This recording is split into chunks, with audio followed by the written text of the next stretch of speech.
Call to order Stokes County Board of Commissioner Budget Work Session for Tuesday, June 4th, 2024 at 4 p.m. If you please stand for the invocation by Commissioner Mendenhall. Almighty, gracious Heavenly Father, our many thanks to you for this beautiful day we have. We thank you for allowing us to come together and work toward a fiscal budget for the 24-25 year. Lord, we have seen several department heads yesterday. We'll see many more today. And as we contemplate, as we go through each and every need that is asked for by our employees, give us wisdom, give us guidance on how to make the proper decisions. Father, thank you for all the people that worked on this budget. Thank you for all the commissioners that are here today. And we just ask that you'll give each person that's here a safe journey home. All these things we ask in thy precious name. Amen. Pledge allegiance to the flag of the United States of America and to the republic for which it stands, one nation, under God, indivisible, with liberty and justice for all.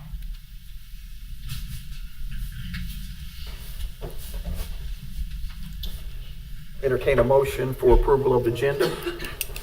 So moved. Second. Any discussion? All in favor? Aye. All opposed? Motion carries. At this time, we'll go to Commissioner comments, and I'll start with Commissioner Mendenhall. Thank you, Mr. Chairman.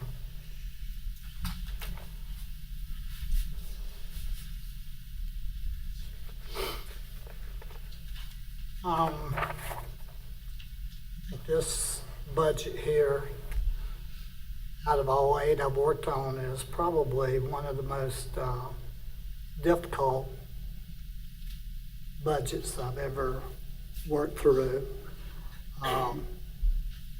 And I know that all of the commissioners are taking this budget very seriously.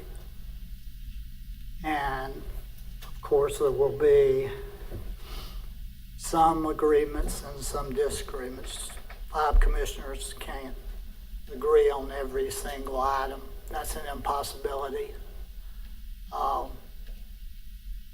You have to prioritize, I think, certain items that have been requested by different departments. And there are certainly some of the items that have been brought before us that are necessities and not wants. And we have the job of trying to help our departments and our employees here to be able to function in a very proper way. But at the same time, we have people in this county, many that have come to me in the last week, that are saying, Commissioner Mendenhall, we understand some of the things that your commissioners are talking about, but you know, I'm barely making it from month to month. In fact, I may get foreclosed on because I can't make my house payment. I may have to make a choice of whether I want to go out and buy groceries and feed my children or miss paying my power bill. And I wish it was just one person that had come to me in the last week with that, but it's not. It's many. And I know everyone in this room, and I know the commissioners, and many of these people that have come to me, y'all know well why the They didn't come to others, or some of them may have come to some of the other commissioners. I don't know. Can't read minds, I only know who came to me. We talked about transparency. Transparency is very important to me. I'm going to tell you something. As I watch the national news right now, it's a sham. It is a sham. I watched Representative Jordan and his committee questioning the DOJ in charge today. It's amazing how people can spin things and you don't know what they've said after they talk. You sit there 5 minutes and watch, and then you're sitting there thinking, gee, boy, that was quite a spin job right there. Watched Matt Gaetz and a couple of them really go to work on them, and they just always have some excuse. I don't believe in that in Stokes County. I believe here, no one, like I say, everybody in this room right now I know. And I know y'all have needs.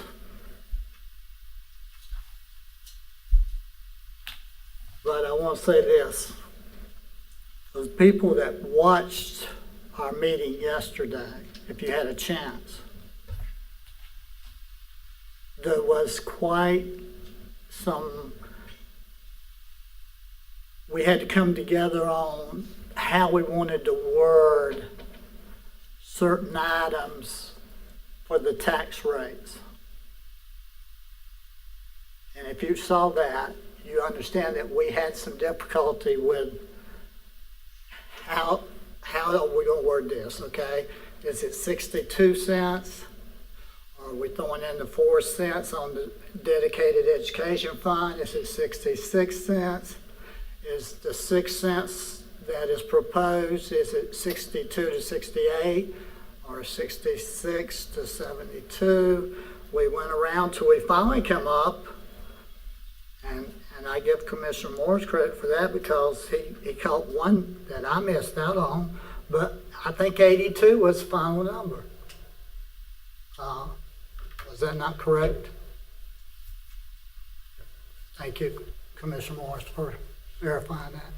So 82, because we're asking for a 6 cent ad valorem and a 2 cent fire tax. Is that correct, Am? So, you know, we have some rich people in Stokes County. I know that. And it may not affect them at all. It may just, they can pay it with no problem. But I've also gone to see a lot of people in some of the areas that they can't even keep the electricity on. Or they open the refrigerator, one person did for me, and there wasn't anything in it. I just think we got to be very careful here this year, out of my 8 years that I've been here, on how we go about prioritizing all the needs of all the departments. And there are needs out there. Chairman Chandler has, I do believe there are definitely needs in some of our departments, but we've got to, I don't see with the county overall being able to handle what we're getting ready to, because not only are we getting ready to take what I just mentioned, we also, and I brought it up late yesterday afternoon, so a lot of you probably didn't hear it. But let's remember 2 or 3 things that's getting ready to happen. Next July, and I'm going to give kudos to Richard Brim on this. Richard went out to the communities and different places and presented the reevaluation process if people wanted to come and listen. Did you not, Richard? Yes, sir. So people have had the opportunity to hear him talk about that.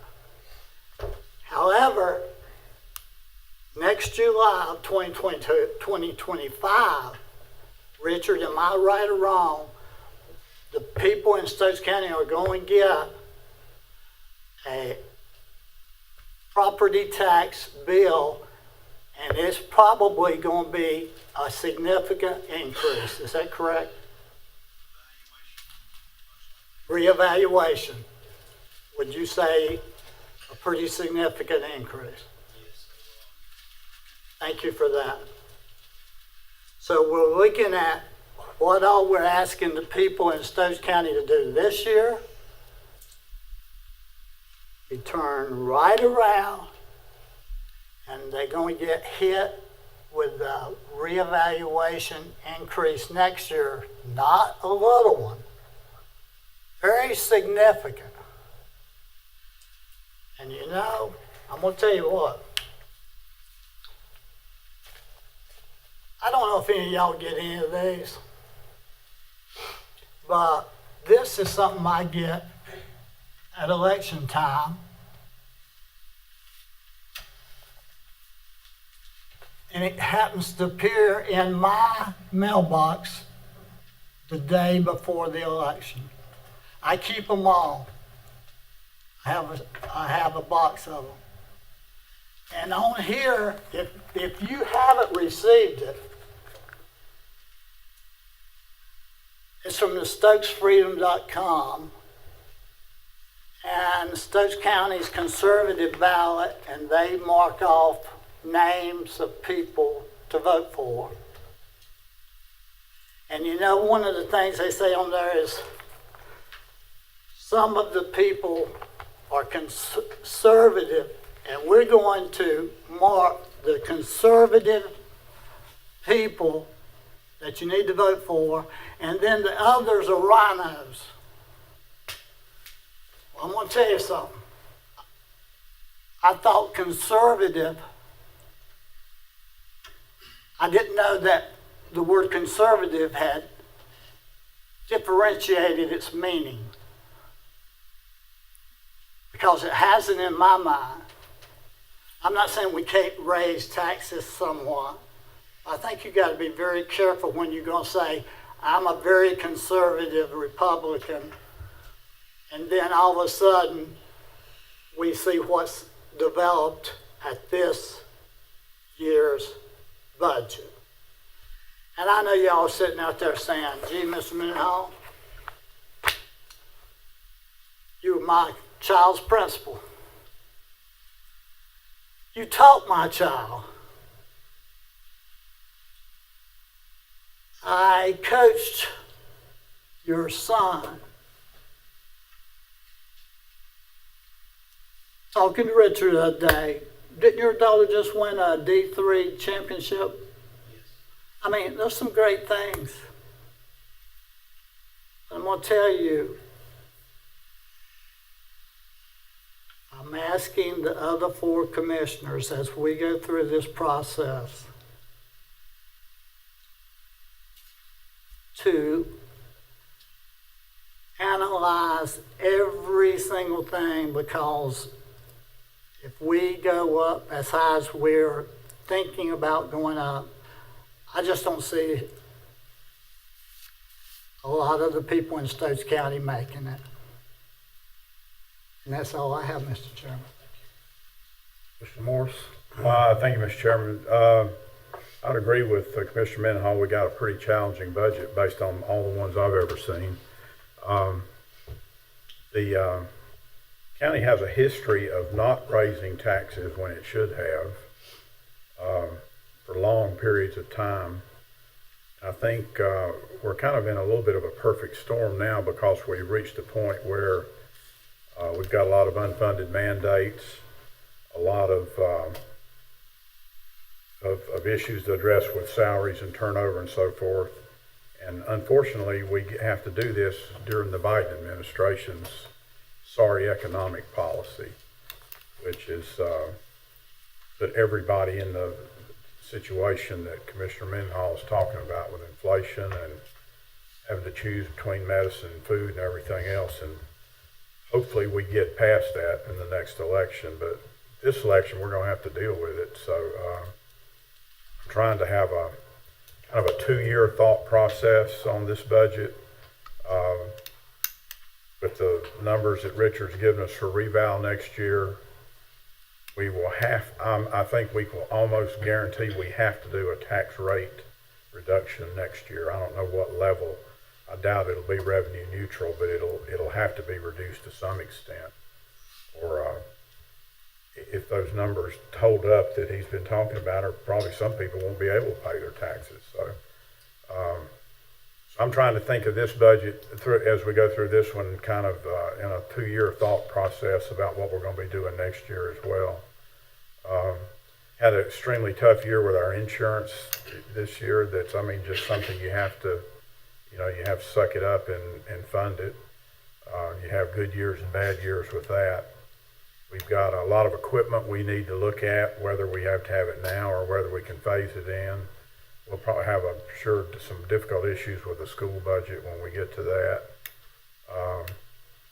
And like I said, these unfunded mandates, we don't have any option but to fund those. And as I've mentioned earlier, I think we have to raise taxes for unfunded mandates. We can't take unfunded mandates like the courthouse upgrade out of our hide without producing some additional revenue. So I think we'll just look for efficiencies, look for how we can phase things in, encourage the citizens to vote for the quarter-cent sales tax to take a little bit of relief off of our local folks in the property tax area.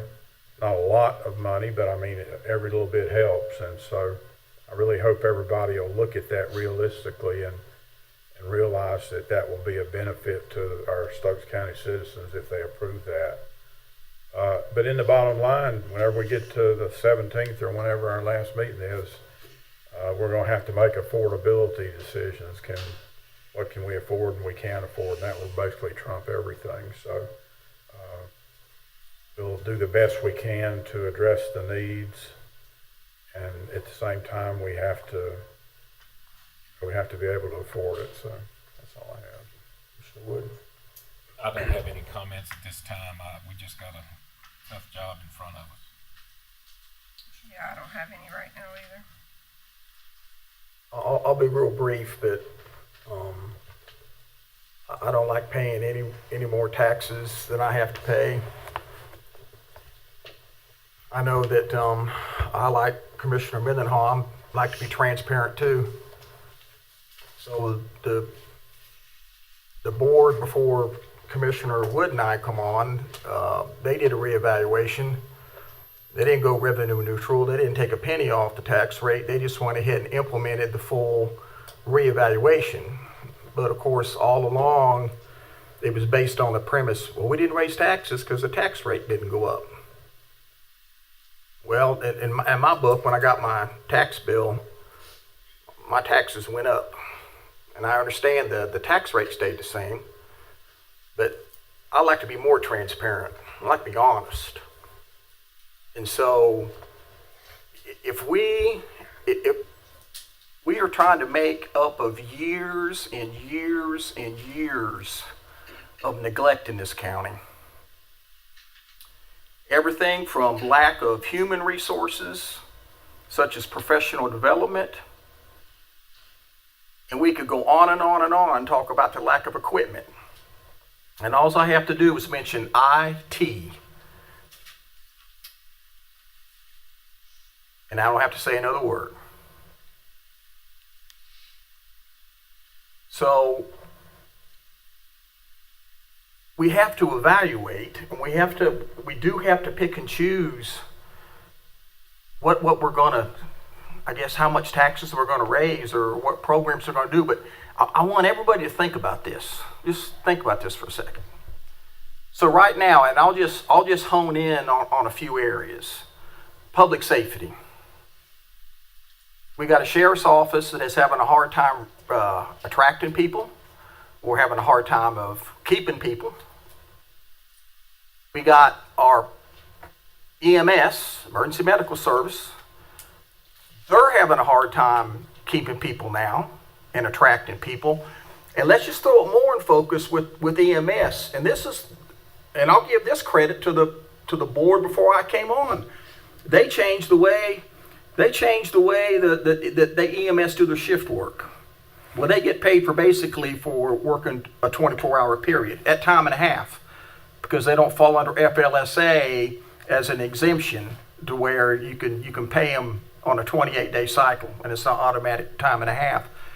So the paramedics that are employed here in Stokes County, now they got to work a lot of hours, but they making pretty good money. But we can't even keep them now. Part of what's in the budget is a salary plan. It's a plan to update the salary of all of our employees here in Stokes County. The only thing that was left out that I talked about in yesterday's meeting, I want to see some numbers for our part-time personnel too, because I believe wholeheartedly they deserve a raise too. But that's another side agenda item. But on the salary part, we can't be the best. We know that. We're not going to pay the best.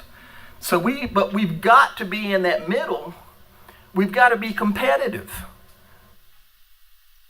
And we're barely going to be competitive even if we do approve the new pay plan. We can't help people.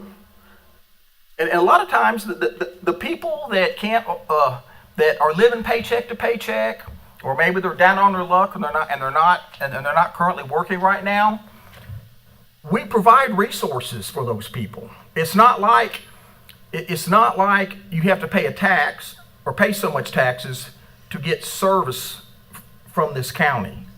And the state mandates a lot of services for this county. But what we have to do is provide a service that is adequate and professional. And we have to keep moving forward. If we can't retain employees, I'm retired. So, you don't want to see me rolling up in a deputy car trying to, quell a situation.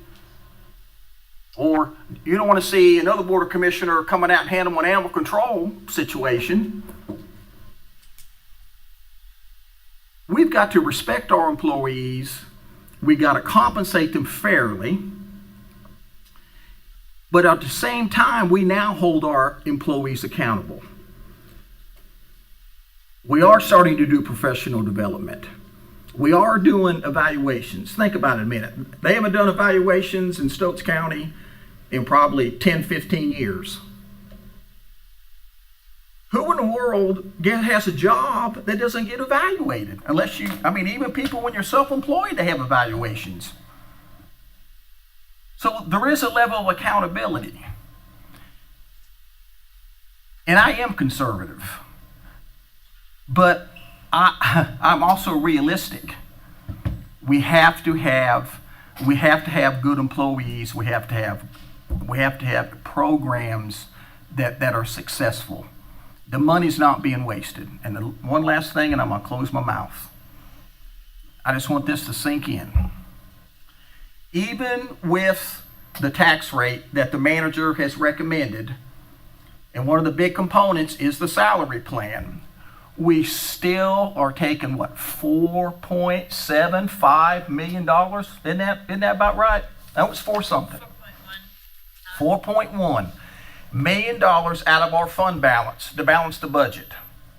And I know Commissioner Cox asked last meeting for you to update how many, it's got to at least be 6 or 7 consecutive years we have taken out of our fund balance. And now it's whatever, 7 or 8, whatever it comes after this, even if we do the tax rate.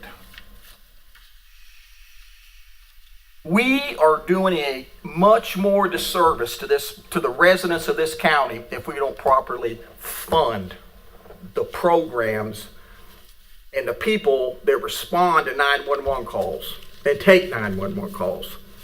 And that's all I have to say. You got any recommendations on how you want to bring the people forward? Do you just want to call them up? That's fine. Yeah, I can do it.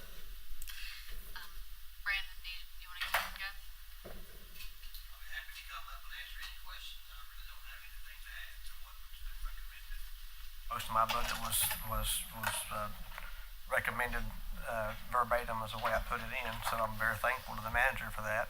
Yeah, if you don't have anything that you want to bring up that maybe the manager, couldn't fit into the budget, due to the overall scheme of things. I'll be honest, it went up. Her recommendation was more than what I put in for, so I'm very happy. And I don't have any. That's what we need, happy people. You probably just dimed the manager out now. And that was in accordance with her proposed plan, the pay plan. And that was the only difference in my budget and what she recommended. There's a couple of things that went up. If you've got any questions about department supplies, and I'm replacing some of our marriage binders that we've had some that are Walmart grade binders that are falling apart because of wear and tear, and replacing them with the Enduro binders that are built to last generations. So I'm doing that one shelf at a time. So that little line item went up a couple of thousand, but I think that was about it. Besides our telephone bill, which is the internet, and that's just stuff that goes up. Okay. That was the bulk of it. Brandon, Yes, sir. thank you. You're very welcome. Kudos. All right, thank you. I guess we can go ahead and do DSS if you want to, Stacy. And I guess I can just preface it by saying several of the new positions I did recommend were in DSS. Specifically, there was one social worker 3 just because it's a much needed position for that area, because I know that Stacy's even doing a portion of those duties right now along with some of her supervisors, and she can maybe talk about that more. But they're the other 3, the income maintenance caseworkers, they were all for Medicaid expansion, which, like I talked about yesterday, is 75% the state pays for, 25% the county pays for, but we do have money this year to cover the county portion from the state. And again, I don't know how long that'll go on, and I don't know if Stacy's heard anything. Maybe she can talk about that. But that's the main gist of the personnel stuff anyways for her budget. Can you expand on that? Just kind of what you were doing and what the other supervisors are having to do to. Yes. Our adoption assistance caseload has always been carried by supervision, because we have not had the social work staff to do it. So that's one of the things we're managing. We're managing extended foster care caseload right now, because there's not enough social workers to manage. And we're also managing the LINKS program, which is a program where our teenagers can get money we can help them a small amount, help them with a car, or help them, with things to get into an apartment or things like that, teens 18 to older. And those are pretty big caseload. Like our LINKS caseload is maybe 150. Our kids, our adoption assistance caseload's about 200. And our extended foster care, that's about 8 kids. But those particular jobs are not done by any social worker. They are completely done by supervision. So that position, if we're granted that position, it would cover those duties. Now, as far as the Medicaid expansion, y'all have been most gracious in allowing us to have some positions to help with Medicaid expansion.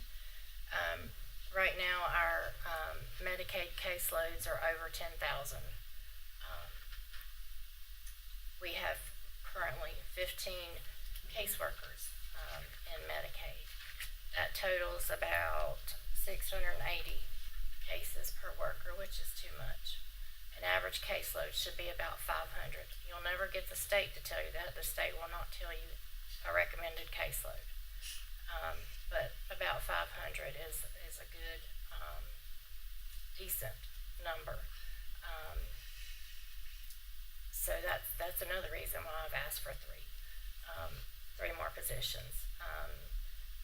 You know, the Medicaid numbers might slow down since it's been around for a few months, but I don't expect it will go away. And we're overworking our workers. And like Amber said, Medicaid positions across the board, the state pays 75% and county pays the 25%. Last year, the state gave us money to help with that. They've offered it again. We have it again for this coming fiscal year.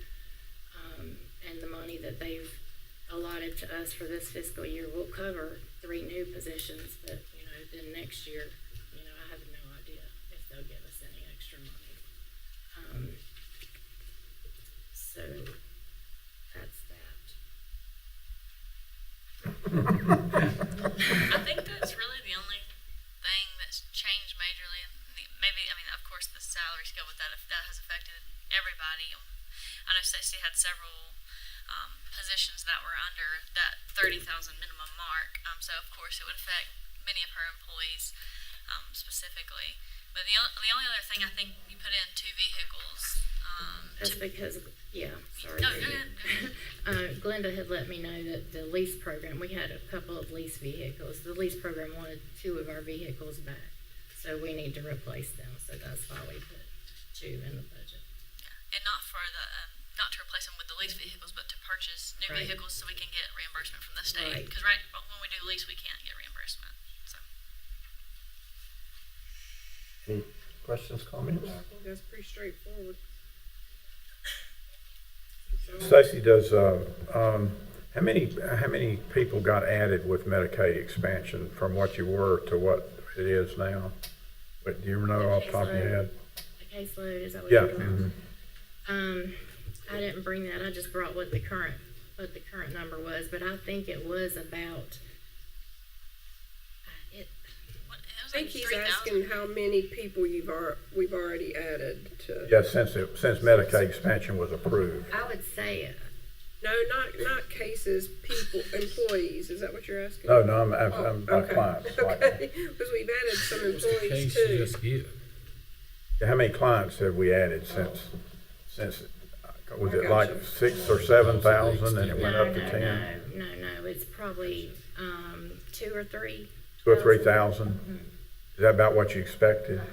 Okay, and that's, so it went from like 7 to 10 then or Yes, something like yes. that? I just don't have that number. I'm sorry. Oh, okay. Yeah, that's all I want to know, just a rough estimate anyway.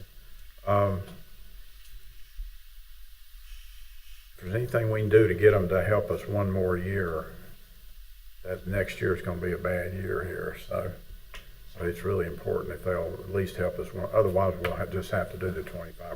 Right. Yeah. I hope they will. I'm hopeful. You know, they've been pretty giving here lately, which is not usual. So. Yeah. Okay. That's all I have, Mr. Chair. Thank you. Thank you, Stacy. Thanks, Stacey. Tammy, do y'all want to go ahead and come up and get for the health department?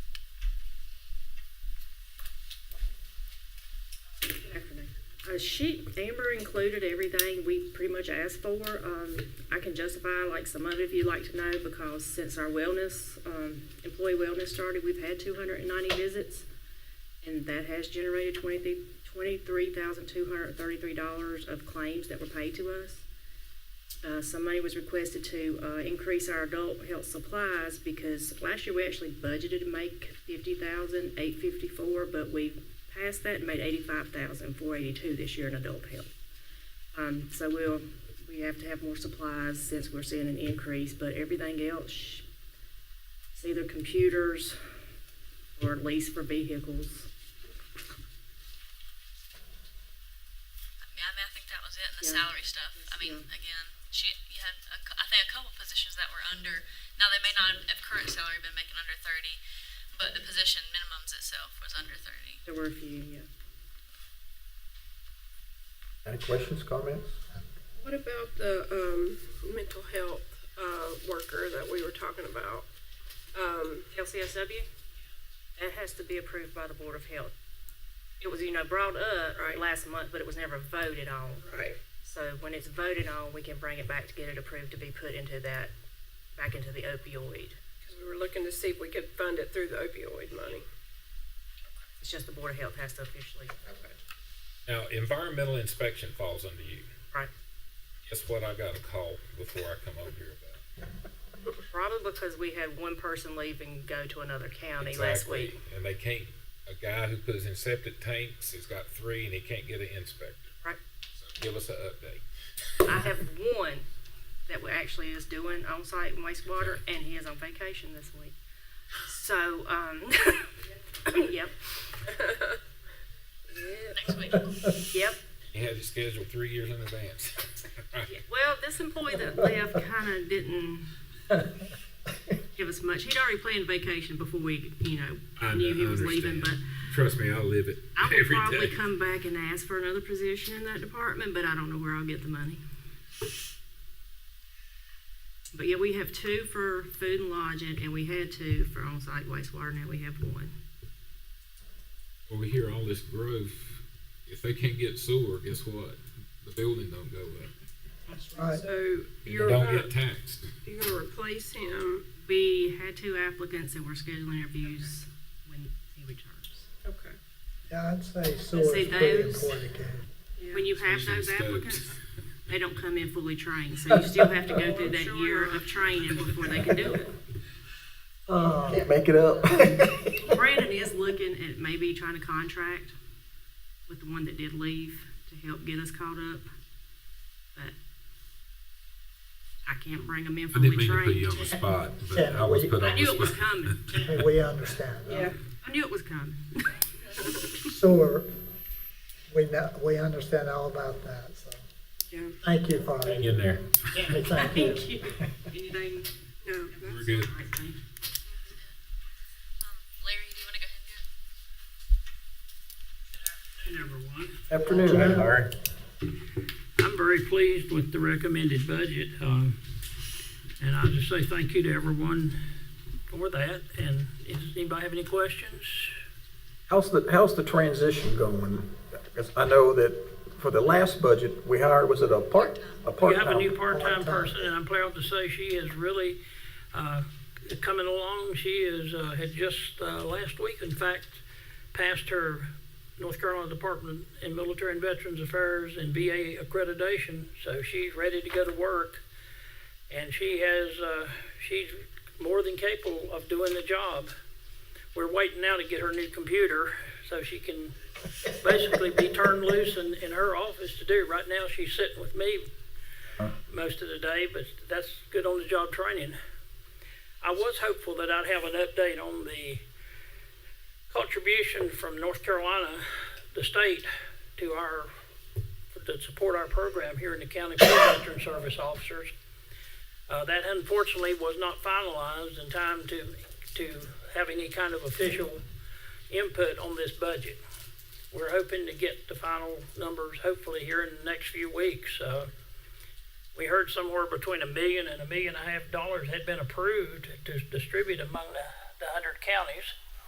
Unfortunately, it probably won't be 100 divided into it, but proportionally, but it would be a great benefit. We currently get around $2,000 annually, which does offset the training and travel.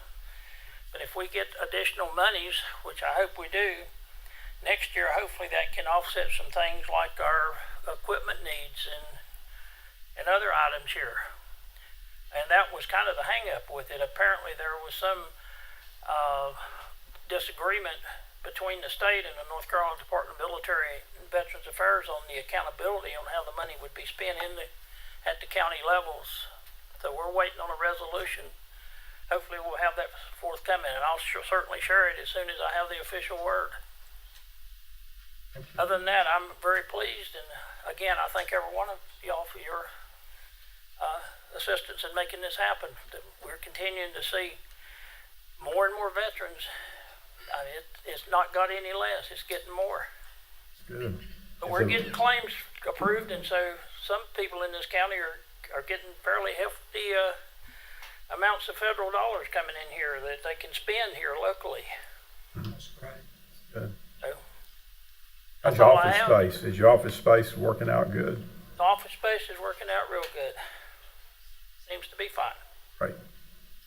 Thank you for all you Thank do. you. Thank y'all. Have a great Thanks, evening. Larry. Appreciate what you do. Yep. Eddie, do you want to go ahead and go? I'm just going front to back. Clear in the room. I'll be quick. I support the recommended budget. We only get salary and benefits, and then the last part is the improvements, which is the block project that we're involved in.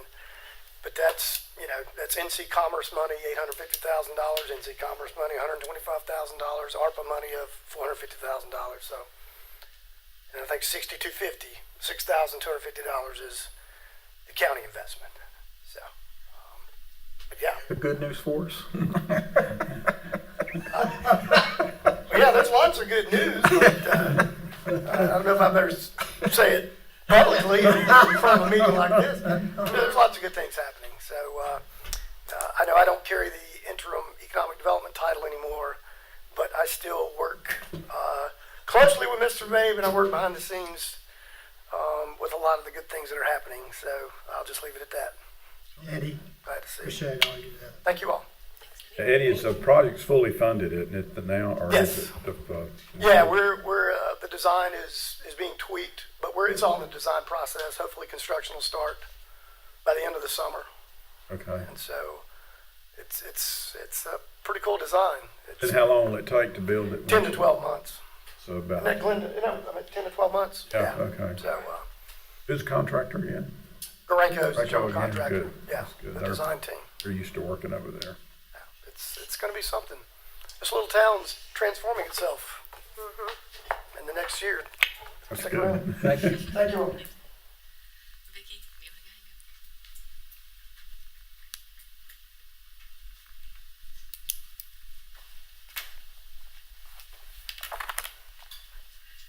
and Afternoon, Hey, good Vicky. evening, I don't know, evening, afternoon, I don't know anymore. I really don't have anything unless you guys have questions. Everything's pretty straightforward. We did have some increases, but, well, cost of living's increased, our meal cost increased, transportation increased, YVD's gone up on their rates. That's about a 30% increase, so we did ask for that. A little increase in the budget, so, and then the salary stuff, I think we had a little bit in there. We did ask for a little extra money in our professional services line item to continue the expanded services portion of our services, reaching out into Lawsonville, Pine Hall, Francis Cove, Sandy Ridge, Danbury, from the senior center.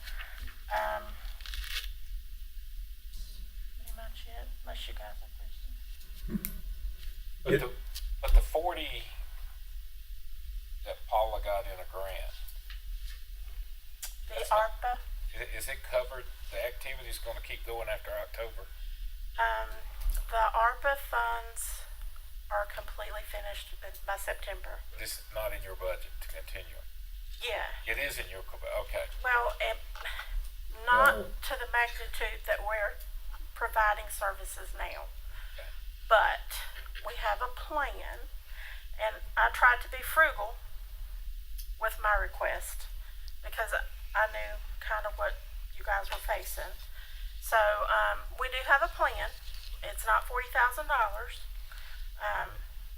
but we have a plan in place to continue services in those areas. We are going to revisit some of those areas and some of those classes that aren't well attended. Maybe they have 2 or 3. So, Vicki, everything that you've been using the American Rescue Plan money. for those expanded For services, those, yes, absolutely, yes. Senior Services received $40,000 and the King Senior Center actually received 80. But 40 of that was going to some salary, I believe, and some other things. But we've been partnering, working together to provide those expanded services out in the community. Started a new drumming class today in Danbury, and today was our first day. I think we had 3 or 4 people there.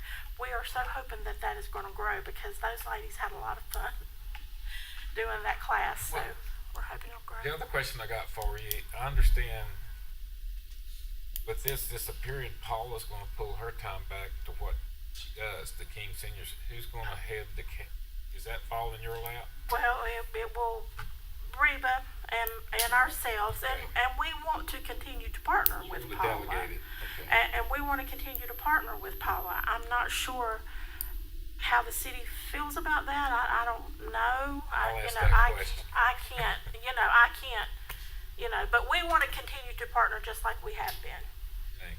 We want their input on what goes on with those expanded services, and we want to continue to provide. Not to the amount that we're doing right now, because we had all that nice American Rescue Act money. But hopefully, if we can continue, then they'll continue to grow, and we can add more each year, hopefully. Is Meals on Wheels back to pre-COVID days, or are we still missing a bunch of areas? Well, volunteers, we are still not covered in the King area with volunteers. The home delivered routes in King are all frozen at this time because we just don't have volunteers to cover all the routes. I have 5 routes up there. They're all frozen. Francisco, they're frozen because I don't have route drivers. We do get people to call in and want to volunteer. But a lot of times it's, I can help you after 5, or I can help you on Saturday or Sunday. Or I can do 1 day a month, but I don't want to use my car. We get a lot of that. So, but we do have people that will call and are genuine and they want to volunteer, and, we pull them in. As a matter of fact, I just had a lady that called yesterday evening. And she wanted to volunteer, which was wonderful because I've got 2 route drivers for the same route that are both out on medical leave. And I didn't know what I was going to do to cover that route. And she just happened to come into the center and she said, I want to volunteer. And I'm so thankful she did because she's covering for us. So that worked out. So we are using staff and current volunteers to provide the services as best we can, and we still continue to try to recruit. How do you recruit? Well, we word of mouth. We put flyers in churches, libraries, social media. I just sent Paula some flyers last week, and she was going to try to do a push on her social media page. It's kind of what we've always done. Any type of services or programs that we have here in the county, getting the word out is always difficult. It's always been, we struggle with that. No easy way, We can help you there. We do something bad or not even do it, and it spreads like wildfire. The need is real. We need volunteers. We still do, and I don't see that going away. I only see us need more and more in the future. So. I think if Paula would, maybe this be something you could mention to her, or I could, just print up some of those and for local churches, put in their bulletins at church, and I think you would probably get some volunteers to drive those routes you've got frozen and things. People, a lot of times they just don't know what the needs are. I mean, we had somebody mentioned to me that King Outreach Ministry was out of personal care products, completely out. and we put a thing in the bulletin, and our church I've took loads of stuff up there 2 weeks in a row where people are just giving a tremendous amount of that stuff. When we put out there was a need, they responded to it, so sometimes that's all it takes. Sure. We do need to do another push with our flyers and get those out in the community up there. Our faith-based communities have always been very supportive, along with you guys. But COVID kind of just took away our volunteers for whatever reason, and that supply chain hasn't come back. So, but we'll continue to do what we do. We appreciate you guys. Thank you. I have a quick question. How much money would it take to replace the ARPA money that you lost? What was that amount? Well, like I said, we received 40 and Paula received 40, so it'd be $80,000. 80,000? That would keep everything the same. That would keep everything the same.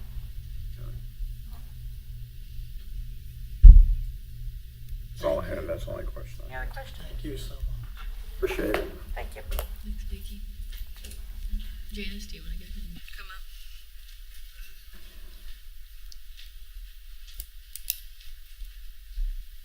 Just take any questions. I really don't have anything else to add to what our county manager recommended. How's everything going in the soil and water? It's going good, really busy, but we're winding down the end of the fiscal year, so yeah, it's been going good. Keeping your directors, is Marvin still?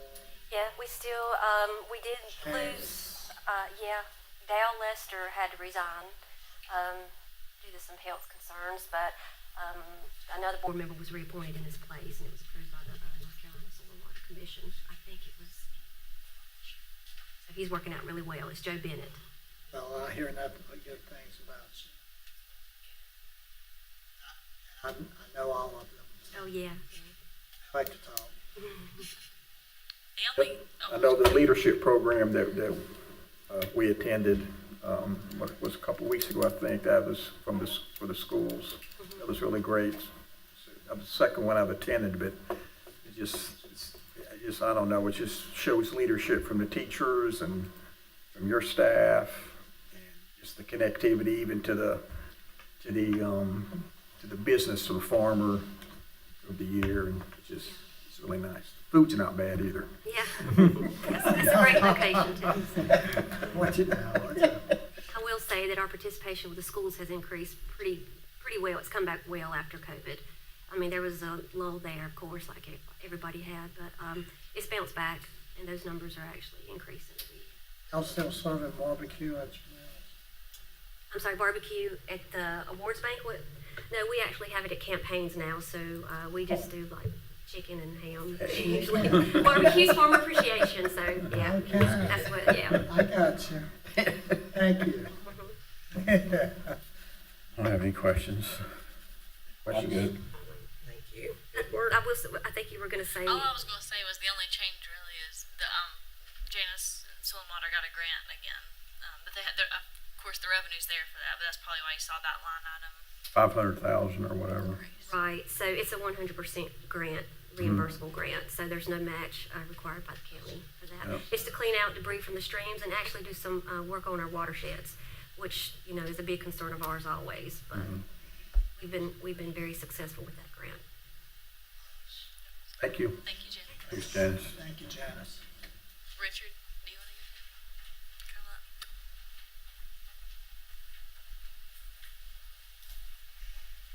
Good, Richard.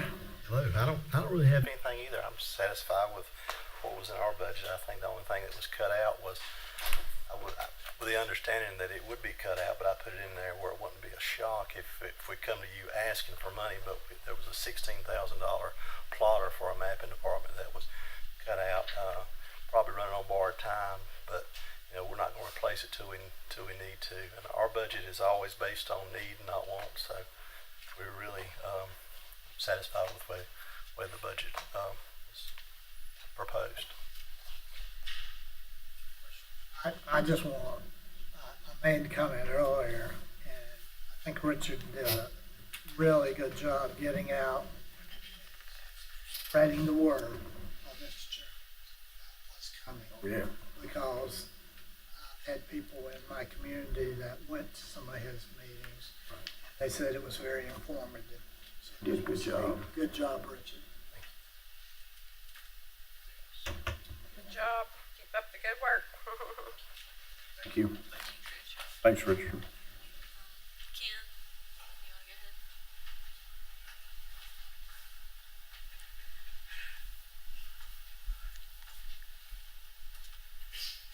Mr. IT. Yes, sir. I'm probably in the same boat as everyone. Everything was met. We knocked a couple items off. We found a cheaper solution after the budget had been made initially. Same boat as everyone. All our needs are being met. Everything's going great. Good news. We have River Street Wi-Fi in the building here.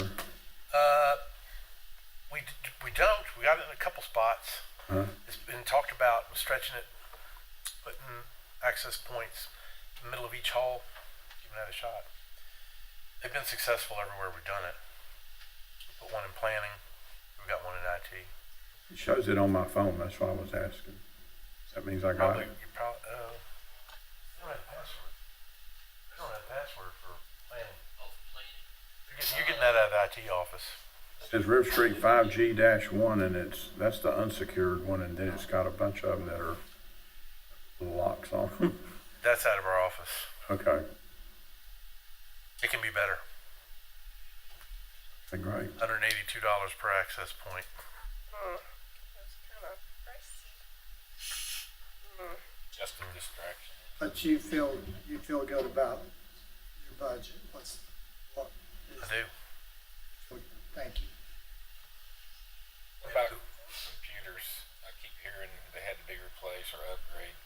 What's Right. the status of that? Well, we didn't have the software. The software we had used to go out and to check assets on the network was a couple years old, the list. So it basically told all the department heads if they have people who have a need, and that's the way we're going to have to approach it. In the meantime, we've gotten something that goes out and gets assets. And also does help desk tickets, $29 a month. So we're able to see the expired ones better now. And everyone's in decent shape. We're replacing a lot with DSS. And that's going to take out a lot of the expired ones. But really, it's a need. If they're good, right. If they're good, then don't replace them. You still doing random ish tests? We are. Keep everybody on their toes. We are, and no one ever clicks on them according to them. But How do you punish them if they click on them? That's what Keith says. I have to go to school. I just had an incident today. I didn't click on that. Okay. It's a class. I mean, but our IT department is getting, they will want you to fail. It's a class. First time you click on it, 15 minutes, then it goes to 30, then it goes to 45, and eventually all day.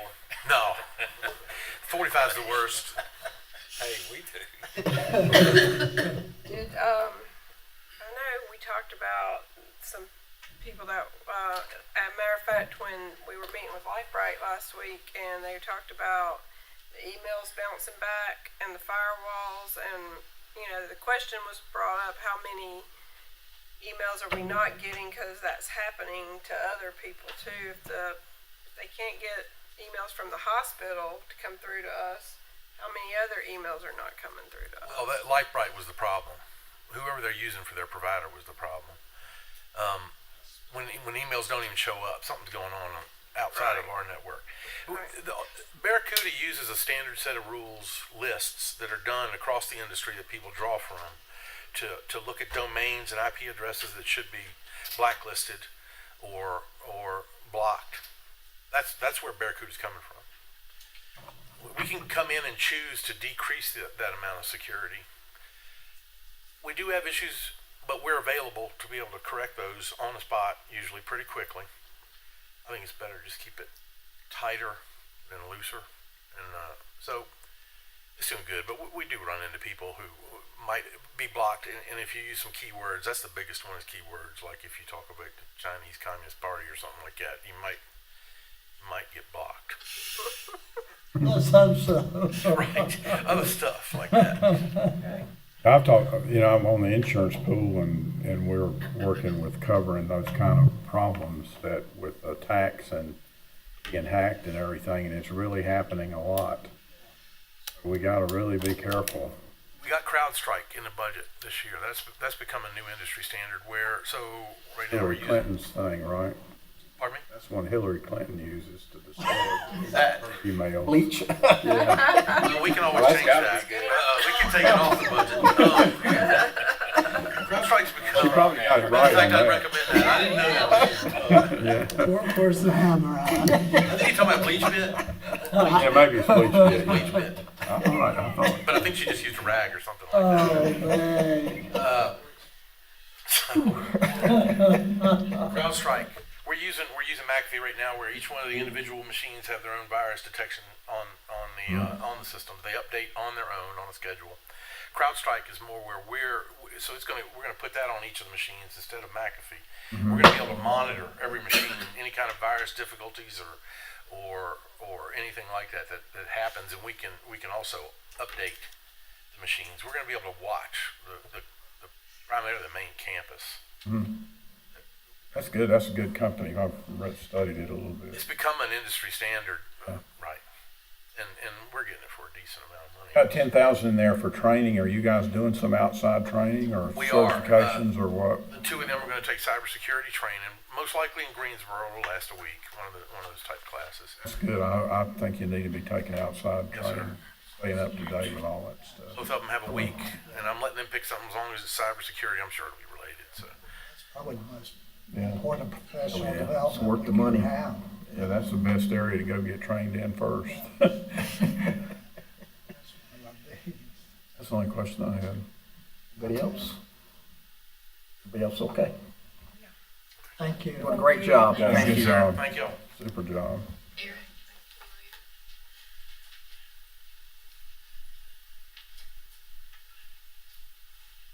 Warwick? Hey, how are y'all? So, very happy with the recommendation that Amber had made for us this year. I felt like she covered our needs adequately. I will say that very proud of our people that we've hired as recent. One of them pretty well handled all the inspections himself this past week, and I'm very happy with this young man and Robert Taylor doing an excellent job, along with our rest of our staff doing a great job, I feel like. With that, if you guys have any questions. Are you seeing any growth in areas, even including the west, other than King, that's out in the county? Are you seeing any residential growth? People coming in, getting more permits for residential housing? Looking at the numbers that I've pulled, and of course I wasn't sure if we're going to talk about growth in the planning session or here, but what I'm seeing is a continued trend in the Yadkin Township. Meadows is a growing spot. Those are my two hot spots as far as growth is occurring. And of course, in the county, in and of itself, in the rural areas, we don't have so many businesses, that type of thing. Getting in closer to the King, obviously, we do. What I'm seeing is the closer we get to utilities, you're going to see more business. That's the bottom line. And around sewer service, water service, that type of thing. So, long story short, the trend still seems to be Yadkin and Meadows areas. Are there any subdivisions that you're seeing that's out in the county in our jurisdiction? Yes. You have more concrete numbers you've Yeah, I do. I absolutely do. I mean, maybe share them in the planning meeting. Absolutely. And I do have those numbers for you. And what was the question? Question was, he was asking about Yeah, subdivisions. yeah. Are you actually getting plats for subdivisions out into the county? We don't get so many of those. There's one in particular we're working on St. Charles or St. Charles Way over there. There's a lot of changes, that kind of thing. They're trying to come into compliance with our subdivision regulations, making tweaks as far as the footprint of that because it started out as a minor subdivision. They're trying to turn it into a major subdivision. But of course, as you know, with septic needs, those kinds of things, there are a lot of factors that are involved to make that work and work properly. I got a couple more questions, but I mean, I could wait till the Either planning one. I mean, session or. I had asked him to get some of those growth numbers together, including subdivisions together. So he has those. I think he just maybe didn't bring them with him. So maybe the planning meeting he had. Yeah, my understanding was he wanted to see them at the planning, but that's Meadows is hot right now. I mean, that's my area. Wilson Store, Precinct, Meadows. Never seen anything. Well, I knew it was going to take off because of things going on, but it's really. Yeah, in my opinion, and from my experience in Sanford, it's going to be where your utilities are. And looking back over the years, I know that the board has looked at, the growth of the utilities, those types of things. That's what's going to make subdivisions happen. And of course, there are a lot of numbers that are involved to make that happen, to be able to extend that type of service. And here in Stokes County, we can't just offer that for nothing, obviously. We have to have concrete numbers in order to make that happen on a larger scale, because right now, any subdivisions we have in the county would require a septic type situation. And then, of course, you're going to have low density when that occurs. And if you want high density or higher density, then of course you have to have your sewer extensions and those types of things. When it comes to planning, if you would just, we can talk about it later, I guess, more in depth, but I just want to know if we can do impact fees, planning for the future.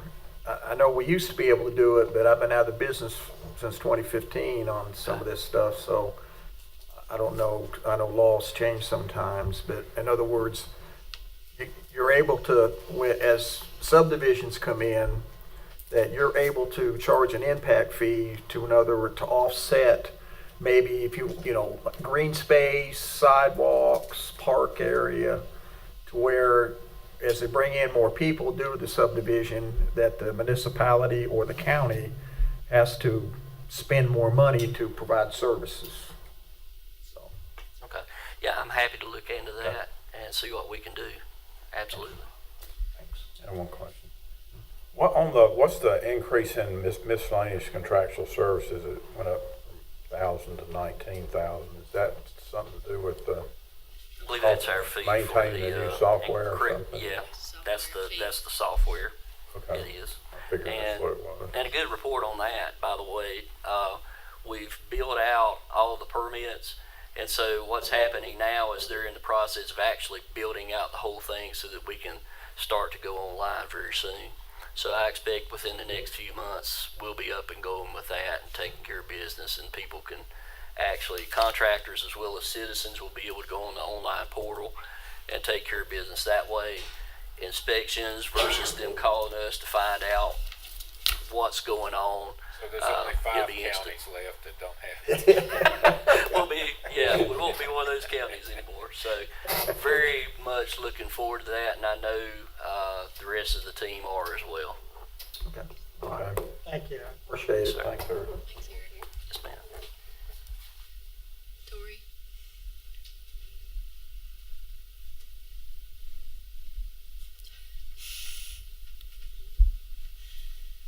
Hello, Tori. Hey, thank you. I'm happy to have put together the economic development budget this year, and I've worked with it for many previous years, and have helped to set where we spend the money for advertising and utilize it during the economic development course of the fiscal year. This year, I'm happy with the budget that's presented. I know there was one item in the professional services cut, which was a new economic development website, or one of the other items. I think it was the website, right? I'm pretty sure the website was cut, yeah. And then we have put in there the Parks and Rec Master Plan update that the PTRC can help to provide. And I've spoke with Jesse Day at PTRC over the course of a number of weeks over the last 2 months, and they're ready to get started on that once the budget's approved. And it'll be a year-long process, $40,000, and it'll include a master plan of what the parks could look like and what we could focus on with upgrades to parks over a 5-year plan. It includes plans for a specific upgrade to parks, and that Parks and Rec plan is one of the first steps that you need when applying to PARTIF grants or other grants. Sounds good. Yeah. I think that's great. That's great. You're saying 5-year plan, 40,000.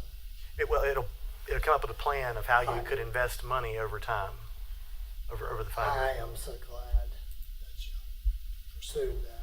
Is that in professional services? Yeah, that's in professional services. If they increase from Yeah, that's 34 to 90 to 77. Mm-hmm. The other thing in professional services is Placer AI, which is a company that helps to track and find demographics for areas if you want to use that when recruiting industry or business.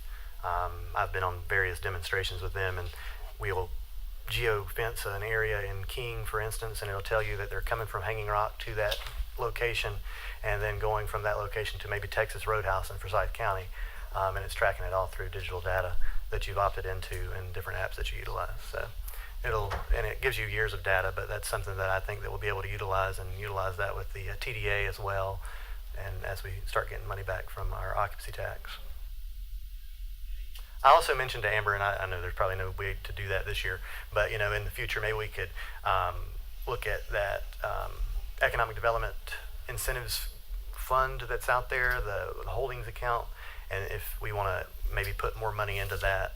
I think in 2019 we started that with $200,000, and it's down to $135,000 now.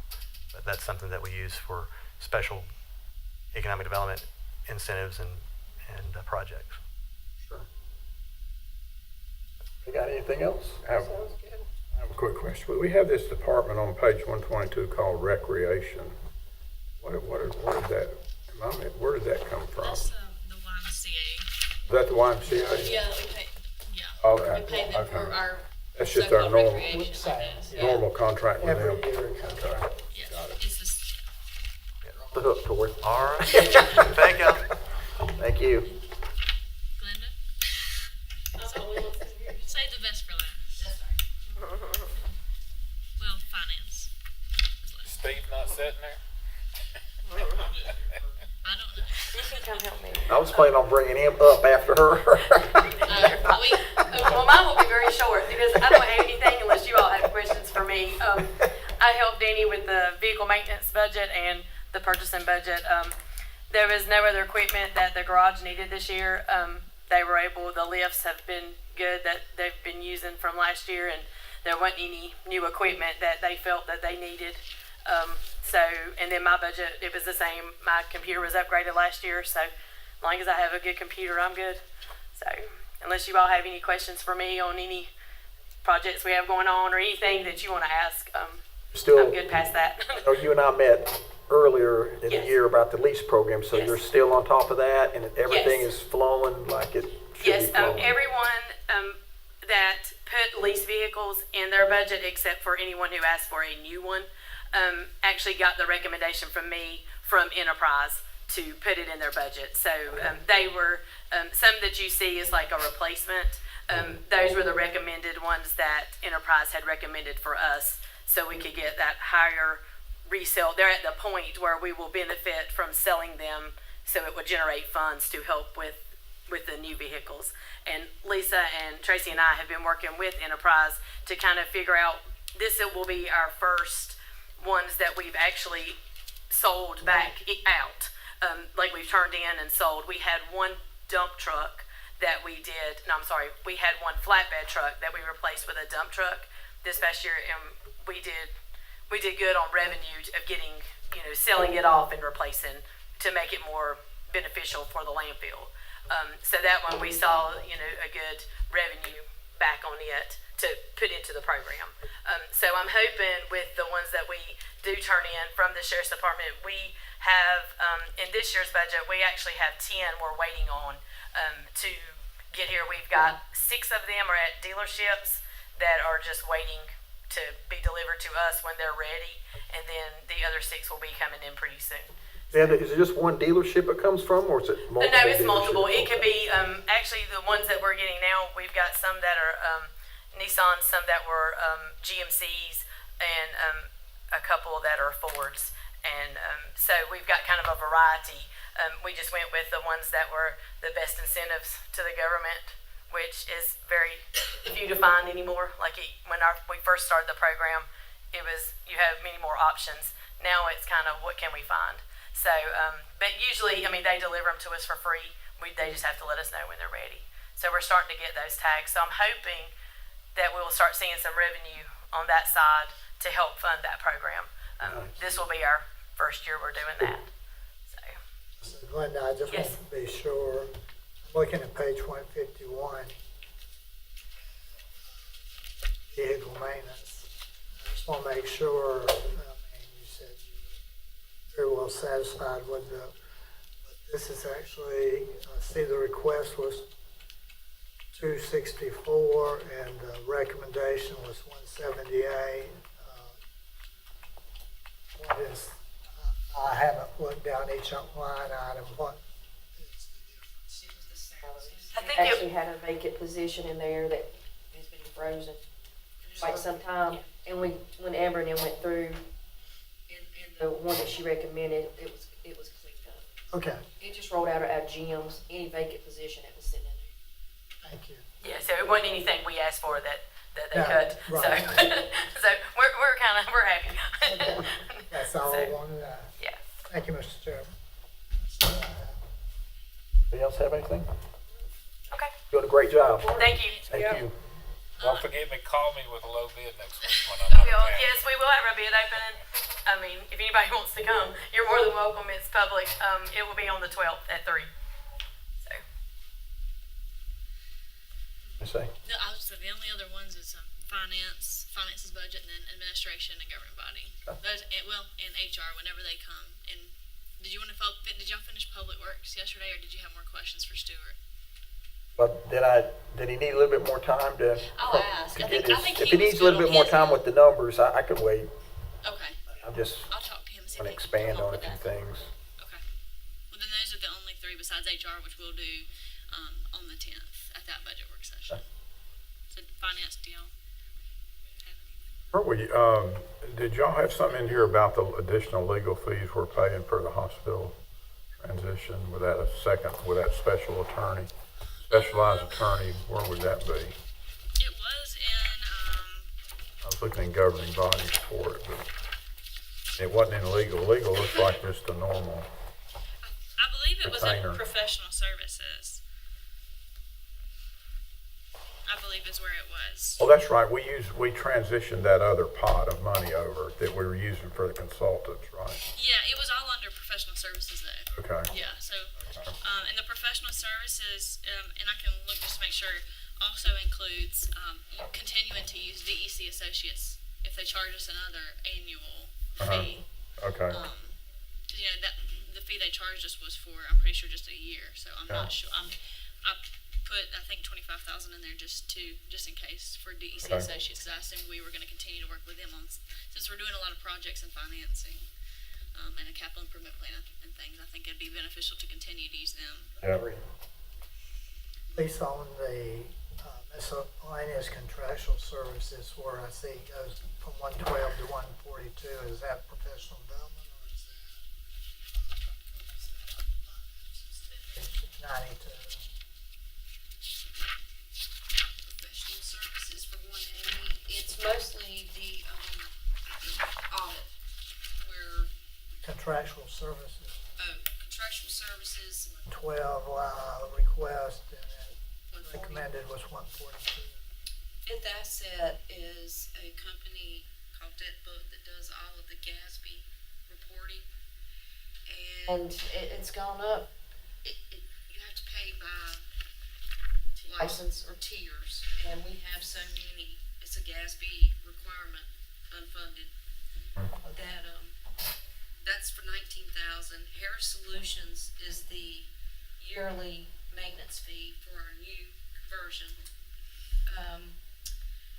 Postage machine, 6,300 rental. I think that's about it. So it's went up $18,000. The biggest one was the Fifth Asset. which is for the GASB requirements in the audit. And you can't get an audit on time?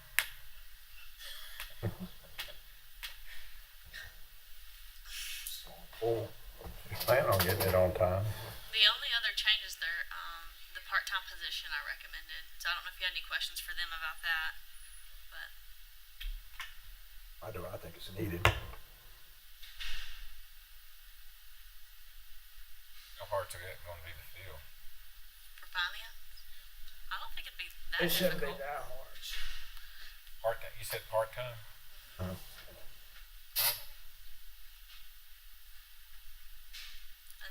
And then for administration, not really any changes. I mean, the grants manager, I put back in there to continue to be funded, just until we decide, you know, if there's another avenue that would be better, which I think there might be if we don't end up getting anybody. We've posted for applications again, because we did it the first time and had a really good interview with somebody and had an applicant that we made an offer to, but they ended up accepting another position that they could not turn down. It was a contract position that was considerably more than the part-time would be, so can't blame them for that. But then we posted it again, and we've received now several good applications that we plan to set up interviews for in the near future. We just have not done that second set of interviews yet because of the budget going on, and that was our priority, to get the salary stuff done and the budget done.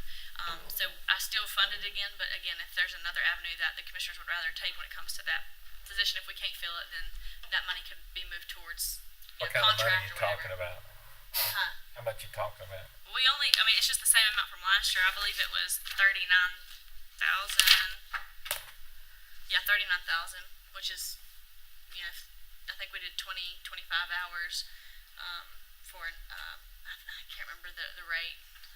I mean, I think it was $20 an hour, $25 an hour. I'll look just to make sure, but I just kept it the same, just because, like I said, we're still advertising for it and everything. Nothing's changed unless the second set of interviews doesn't produce anything, and maybe we want to take another look at, since we can't find anybody qualified for that. What's the possibility of, I guess, maybe the legality of it, but I know some grant writers that they just work on a commission, basically. In other words, whatever, they get a percentage of the grant, whatever percentage the grant is worth. They just get a percentage of that. I can see if any county does that. I'm not sure of any that do it off the top of my head, but I'm sure there are some. I mean, it would definitely have to be a contract position, obviously, Right. since it's a different setup, Yeah. especially us being government and all of our, you know, labor laws and everything. But I'll check with our attorney too, because I just want to make sure something like that can actually be possible. I know a couple that they do a lot of big federal grants, which, you know, are quite lucrative. Some of the grants, the grant will let you do that or not let you do it too, I think. Yeah. Some of the grants have that built into them, I think. Yeah. Right. Hey, Yeah, we can explore that. I think that's really the only change in administration, and then governing body. Again, the only change really there is we're shifting to a new, I guess, an upgraded agenda system. Not by choice. They're sunsetting the one that we currently use, Novus Agenda, but it's the same. Granicus is the overhead company, so they're just upgrading us to.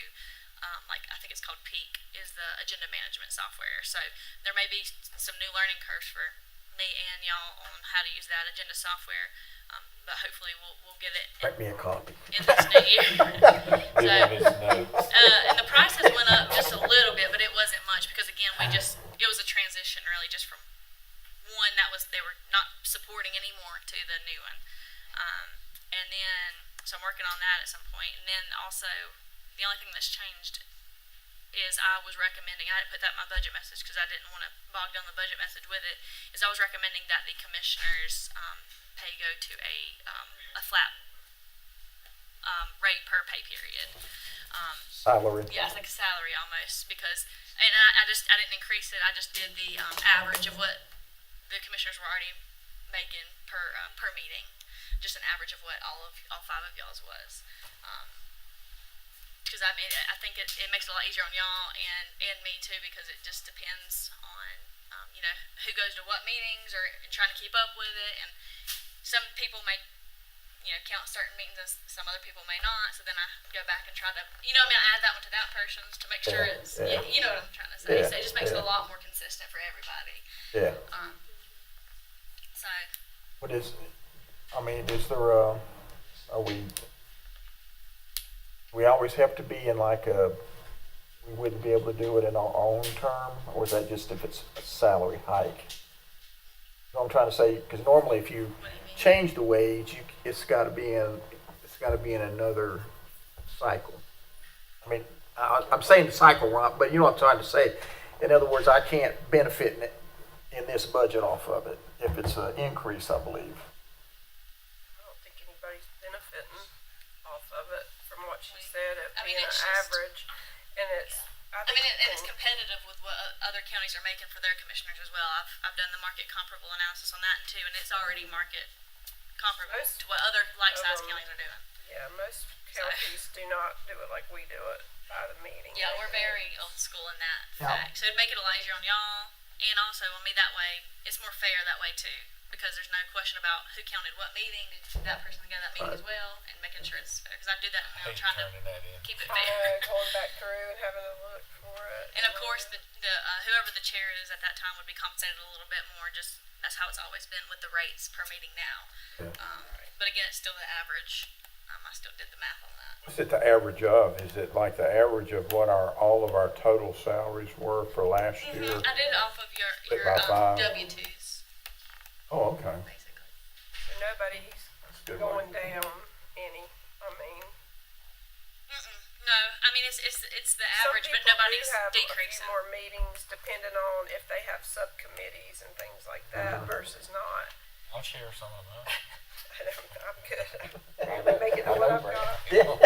But I think it'll even out because some meetings, some months are a lot busier than other months. So, I think it'll even out, I guess is what I'm saying. 'Cause some months you may not have as many meetings, but then the months you do, it'll kind of make up for the months that you don't have as many outside meetings. Just check with Ty just to make sure, just double check. Yeah, and then, I'm fine with it. I don't think there's any. Yeah, I am. And Sonia knows the former board she was on, they made $500 a month, and the chairman got $600 a month. That was what they got paid. Right down here. They are, and I think we need to probably, unless something else, that we need to adjourn this one. Okay. Well, we can talk about it further. I just want to make sure y'all knew that was my recommendation. Yeah. I think we're just catching up to everybody else. Yeah, I double checked with the legality, and then I'm like, Rick, just give us some details. Okay.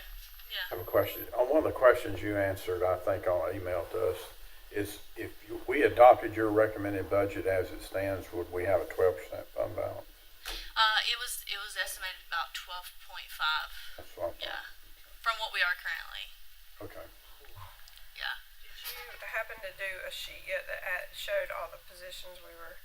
I'm Personnel and working equipment. on it. Yes, I worked on it today. I didn't want there to be mistakes on it, so I hadn't had a chance to review it. But I promise I will get that to you the next meeting. So. Personnel and equipment, right? Equipment and personnel. Equipment and personnel and the fund balance, and then also what the tax rate looks like for each citizen in the different parts of the county.